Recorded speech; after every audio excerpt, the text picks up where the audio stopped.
Hi Retro6, I decided to make a little video so you know what's going on and show you what's wrong with the console. So about a week ago I brought myself a triple changer for this TV here. The idea was that you would have the Neo Geo, MVS, the AES and a Sega Mega Drive all plugged into the back of the SCART. Now when I press the switcher on the triple changer, all of a sudden my AES goes berserk. I start to see these crazy graphics. It was like I've never seen it before. It was like, oh my god. Anyway, I panicked and turned it off, and I've thrown away the three-way changer. And anyway, this went on, and eventually I got the AES working. But this is what happens. You turn it on. There's no Neo Geo symbol, and if you look closely, can you see there's a sort of distortion in the background? The words come up. You've got the credits. The sound is perfect. There's nothing wrong with the sound.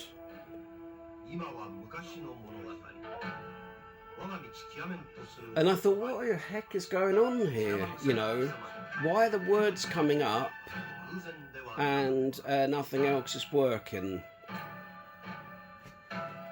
Right, I'm going to let it run a little bit. It got a bit of a flat, and this is what's happening. Now, each game that I put in has a different kind of graphical problem. Like Baseball Stars, you'll see a green screen with the baseball figures and, you know, like what the name of the player is. And each one has its own different weird graphical problem. So, obviously, you're not psychic, but could it have been that I was using a 9 volt, 1 amp power pack?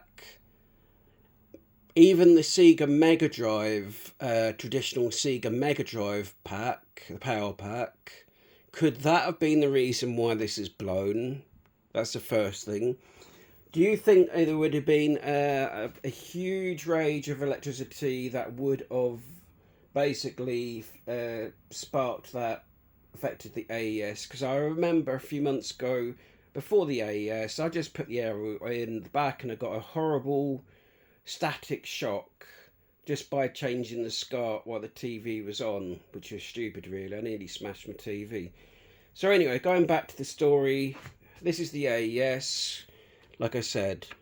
Now, I'm at the moment unemployed due to health reasons, and I have a disability as well.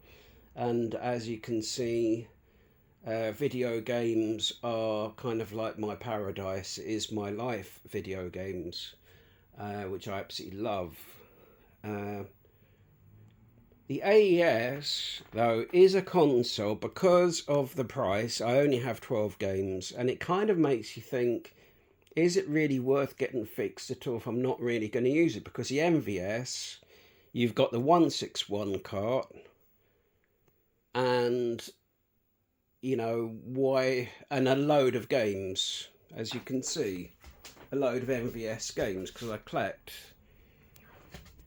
So, your website, and I talk the truth as a customer, you know, is a bit difficult for me to understand, because it says click for diagnosis, which is fair dues. You give a set price and that's for your diagnosis, but I don't understand why there's a £40 charge or whatever on top of that. Does that mean that you order the part, or you have the part which you repair, and that £40 covers your labour charge for the machine?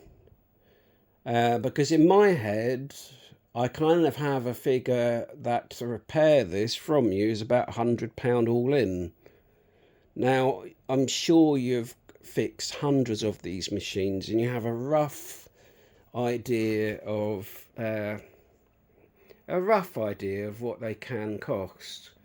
depending on, you know, what's wrong with it. If your prices are good for me, I'm not trying to be like, oh, this guy's a bit of a wank, he's trying to boss me about, blah, blah, blah. If your prices are good, then I will go for the upgrades. Once you've repaired it and it's all working, I probably would go for the recap, because I don't think this machine's ever had a recap ever.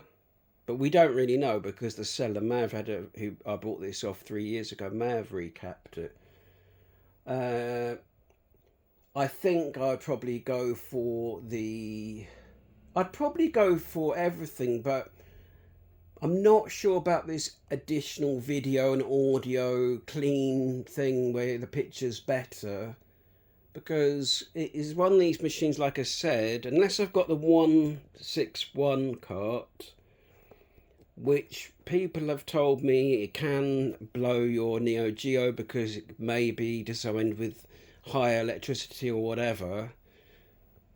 If you could if you could do a good deal with the service, then, you know, I would probably go for the upgrades. But if it's going to be £200 before any upgrades, then I probably wouldn't have any upgrades. So yeah, it's all a bit of a disappointment, this machine. And I've got about 10 consoles that are all over time broken, from a Dragon 32, a Commodore 64, 2 Game Gears, a Game Boy, a Dreamcast, a NES US version. But the thing is, as a person who the Neo Geo is the most nostalgic for, it meant the most to me as a kid, the others are kind of like girlfriends you didn't really love, sort of things. Sorry to be honest, but that's how it feels.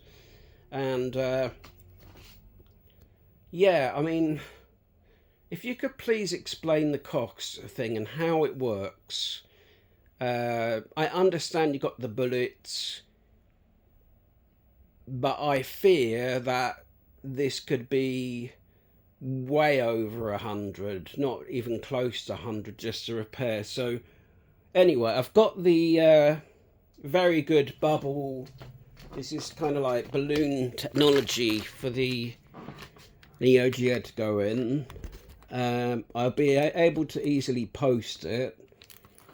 And yeah, that's it really. But regarding the Game Gears and all that, if you can work out something that is appealing, because I'll give you an example. If I was to get my Game Gear repaired based upon the clicking the different bullets you have, the Game Gear is going to cost £100 for diagnosis, and when I can just base and an extra bits and bobs, and I could just buy one off eBay or Game Computer Exchange for 80 quid. So I'm not sure what to do, but I definitely would like to go ahead with the Neo Geo. But please, before I post it, give me a rough estimate. I'll turn it on one more time quickly.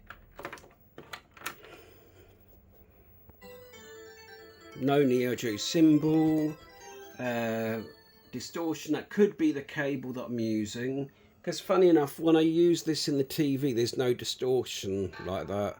It only happened, like, there's no distortion there, look, then it comes in. And like I said, the names of the characters come up, the words. Anyway, I'll keep on enjoying your YouTube videos, and hopefully you can advise me. If you could please contact me on my email. Many thanks, and hopefully hear from you soon.